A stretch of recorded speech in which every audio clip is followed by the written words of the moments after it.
NDC force eba bemu a omo dwuma so ni chem anya no kra even 6 years NDC are 27 NDC 27 omo mate MPP 6 years they cannot. Yes, Naka. Men are make a show project by project and a social intervention policies. And this is them men who the buyer. MPP influence we kwan men fa Jacob for kan. We is President Jacob for kran. You bet me a catch say social intervention policies are President for the buyer. O man nyem one. And a dey bian so mu sorry ti. National health insurance. Almost sorry ti. Muhammad na fa ni coach was sorry for them was say o hia gan national health insurance.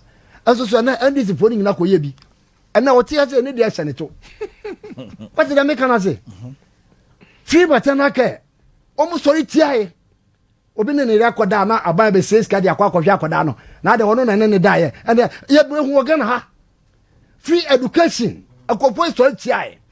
Not a single social intervention policy. And I this for we dia ba. About project upon project for last 6 years. Aban we ni aban what me aye 6 interchanges in 6 years. Or 7 cra.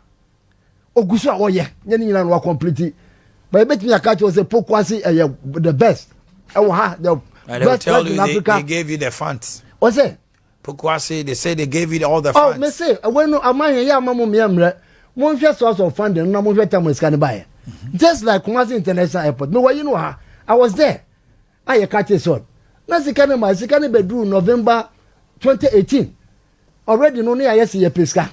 But what can say who pesca no? Yes, also anopa na de ko.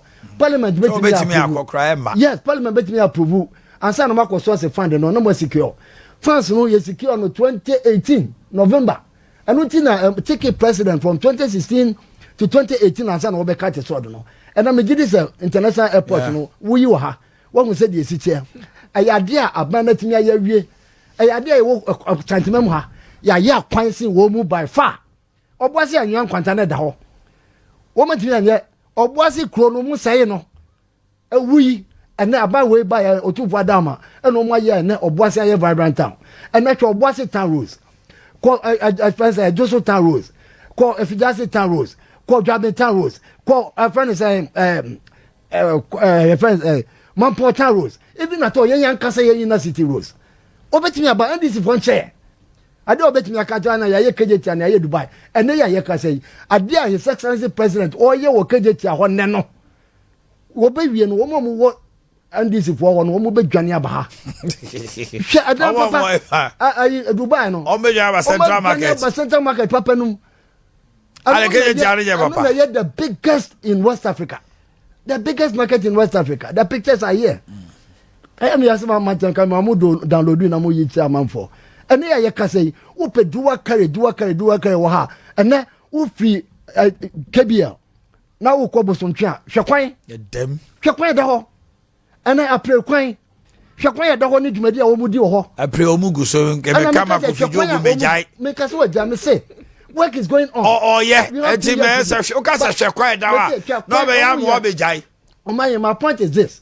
So at least a Juma as we speak today. Yes, it's true. So they're not here NDC time. No, yes, I'm not here. That's true. And now if you contact the call boss here, it is there for you to see.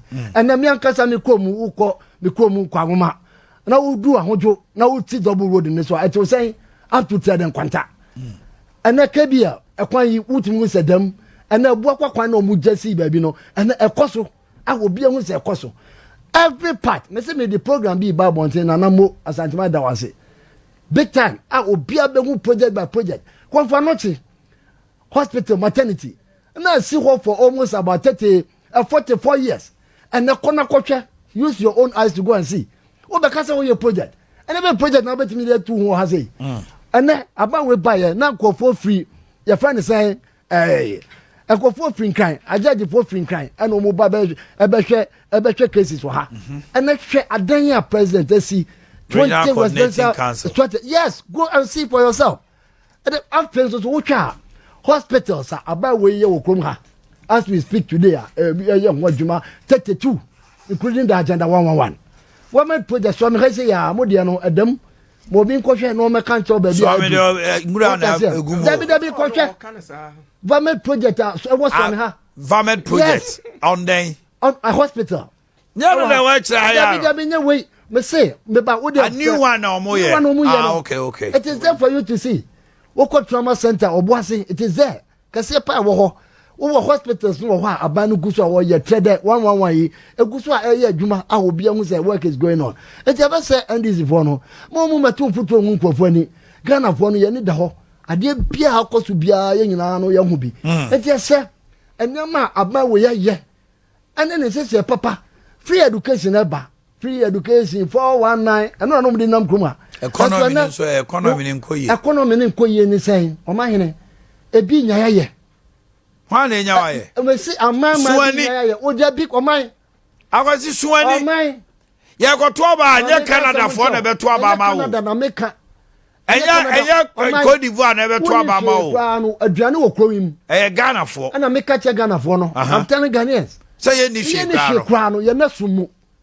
ye ni hwe kwa no ye na sumu ye ni hwe kwa no omo ye adwuma do covid time na omo tifie no abatimi nya sketch aka ye ni hwe kwa no ye dankanem ye ni hwe kwa no ye nyansuo ye ni hwe kwa no workers about 750,000 workers no abane timi tua wo mu ka wabra no omo tifie e de be de no person ka and this time I da sumu for enfie mako nan ko num da be na mahama be ka tell say more dem enfie num ntimi ya mama 1 month free somebody mama